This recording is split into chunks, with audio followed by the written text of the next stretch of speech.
aussi sur le site du gouvernement angolais.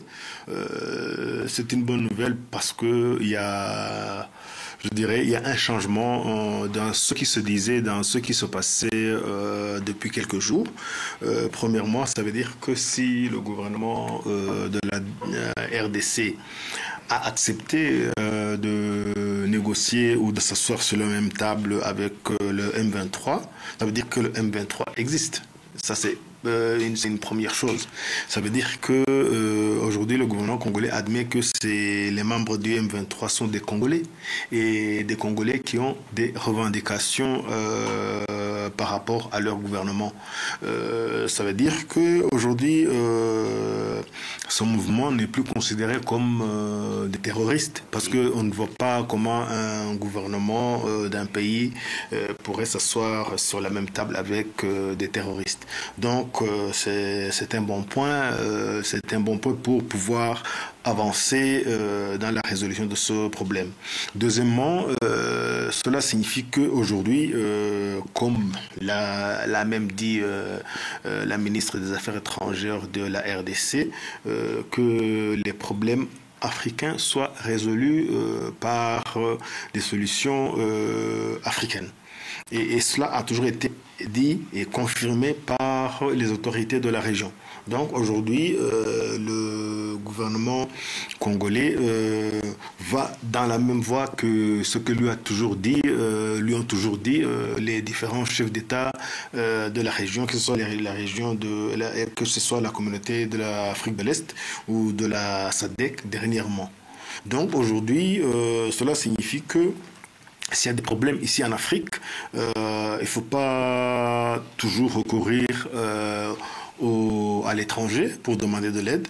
Il ne faut pas y recourir pour aller demander aujourd'hui des sanctions contre le Rwanda, puisque maintenant, il y a une entité, il y a un mouvement qui a des revendications, un mouvement congolais, et pour lesquels ces revendications sont des revendications existentielles, parce que les gens sont tués parce qu'ils sont de telle ethnie, parce qu'ils parlent telle langue, et que donc ce problème doit être résolu premièrement par les premiers concernés, le gouvernement congolais et le M23, aidés par les dirigeants de la région, et pourquoi pas les dirigeants aussi de l'extérieur, parce que toute aide est bonne à accepter, mais il faut y mettre des priorités.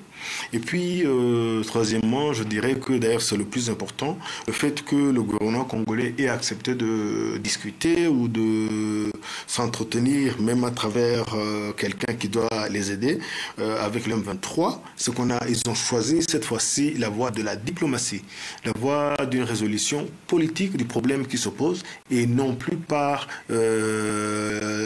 essayer de résoudre le problème par la voie militaire. Ça, c'est une très très bonne chose parce que tout le monde dans la région est convaincu que même ailleurs, pas seulement dans la région, même ailleurs, que ce problème ne pourra se résoudre que par les voies de discussion et par la diplomatie, par les voies politiques, et non pas par les voies militaires. Ça, c'est une chose très très importante, et je pense que si réellement ce qui a été annoncé hier par le gouvernement angolais est mis en place, on peut espérer avoir une solution de l'insécurité à l'est de la RDC.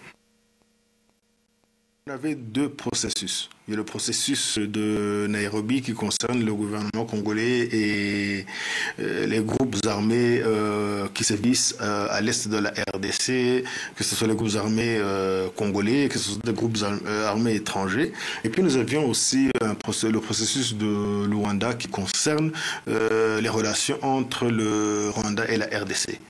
Et je pense que le processus de Luanda avançait très bien.